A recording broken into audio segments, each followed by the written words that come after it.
Hello students, आज हम आपके सिलेबस के बारे में बात करेंगे कि आपका कितना सिलेबस रिड्यूस हुआ है फॉर क्लास 12th फिज़िक्स।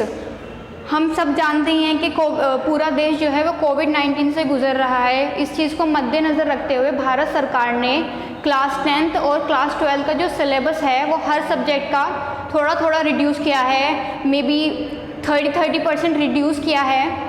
तो आइए हम देख लेते हैं क्लास 12 के फिज़िक्स का। तो हम इसमें ये देखेंगे कि किस यूनिट में से या किस चैप्टर में से आपका कौन सा टॉपिक नहीं आएगा, सिर्फ उसको डिस्कस करेंगे हम। आइए देखते हैं। आपकी जो फर्स्ट यूनिट है स्थिर वैद्युतिकी, उसमें से समान आवेशित गोलीय खोल बाहर और भीतर दोनों ही प्रॉपर्टी के लिए वैद्युत क्षेत्र की जो तीव्रता वाला टॉपिक है, जो कभी कभी 2 नंबर में आपका आ जाता था, वो आपका रिड्यूस हो चुका है, आपके सिलेबस से निकल चुका है फॉर सेशन 2020 एंड 21।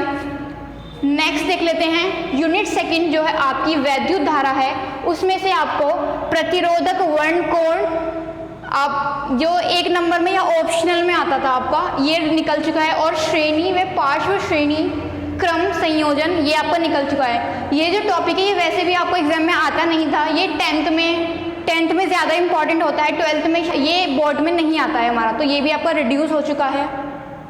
यूनिट 3 में देख लेते हैं जिसका नाम है चुंबकीय प्रभाव व चुंबकत्व वाला जो चैप्टर है। इसमें अक्षीय और निरक्षीय स्थिति के लिए चुंबकीय क्षेत्र की तीव्रता वाले जो 2 डेरिवेशंस थे वो काफ़ी हद तक इम्पॉर्टेंट थे, वो आपके रिड्यूस हो चुके हैं, लेकिन ये थोड़े सिमिलर थे आपके जो गॉस की प्रमेय वाला जो चैप्टर है उससे, तो इतने टफ ये आपके नहीं पढ़ते थे, लेकिन ये अब रिड्यूस्ड हैं, ये अब आपके सिलेबस में नहीं है फॉर दिस सेशन। नेक्स्ट देख लेते हैं चुंबकीय बल आघूर्ण। चुंबकीय बल आघूर्ण नहीं है आपके सिलेबस में। और अनुचुंबकीय, प्रतिचुंबकीय व लोह चुंबकीय पदार्थों के जो गुण धर्म थे ये काफ़ी इंपॉर्टेंट थे, एग्जाम में बहुत आते थे, लेकिन इस बार इनको भी सिलेबस से बाहर निकाल दिया गया है।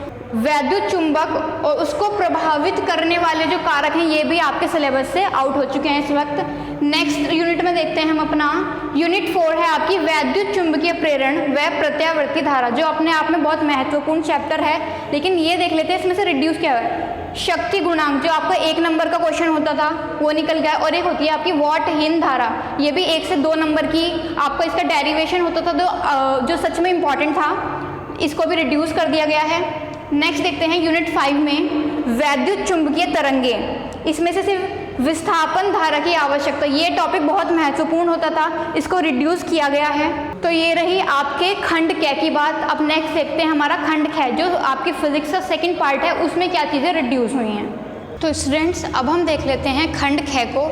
इसमें फर्स्ट यूनिट जो है वो आपकी प्रकाशिकी या लाइट चैप्टर, लाइट यूनिट बोल देते हैं जिसे अब। इसमें से गोलीय दर्पण, दर्पण सूत्र, परावर्तन, प्रकीर्णन की परिभाषा और उसके जो एग्जाम्पल्स होते थे, जैसे आकाश का रंग नीला क्यों होता है, सूर्योदय व सूर्यास्त के समय पे सूर्य हमें लाल क्यों दिखाई देता है, ये सब भी आपके सिलेबस से बाहर हैं इस वक्त। और बात कर लेते हैं सूक्ष्मदर्शी व दूरदर्शी की जो विभेदन क्षमताएं हैं वो भी नहीं आएंगी।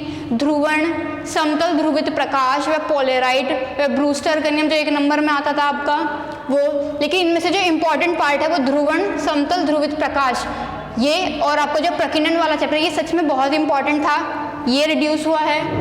नेक्स्ट यूनिट पर देख लेते हैं हम द्रव्य व विकर्णों की द्वैतीय प्रकृति, ड्यूअल नेचर ऑफ लाइट वाली जो यूनिट है उसमें से सिर्फ डेविसन व जर्मर का जो प्रयोग है इसको निकाला गया है, और टीचर्स कभी भी इसको पढ़ाना भी प्रेफर नहीं करते थे, और ना ही ये कभी आया है, ये आया भी नहीं है कभी।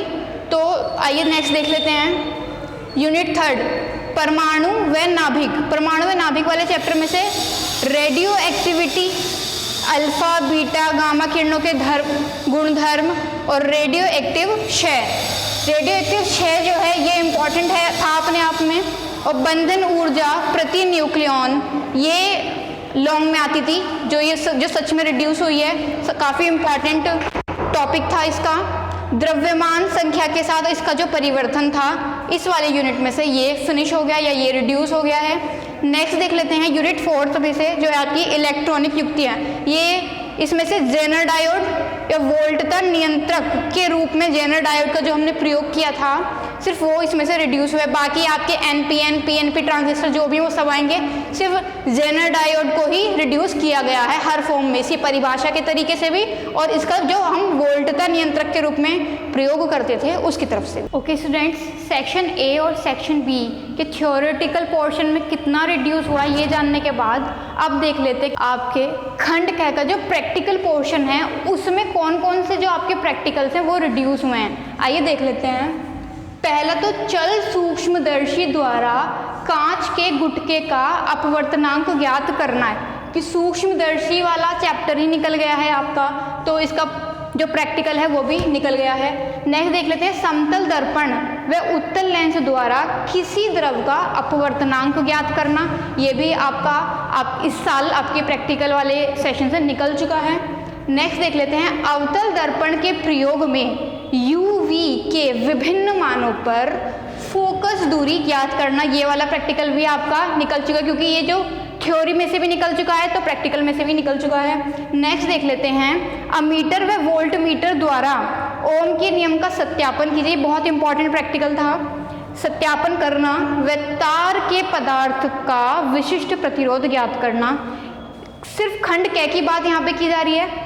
खंड क में से ये चारों प्रैक्टिकल्स आपके रिड्यूस हो चुके हैं।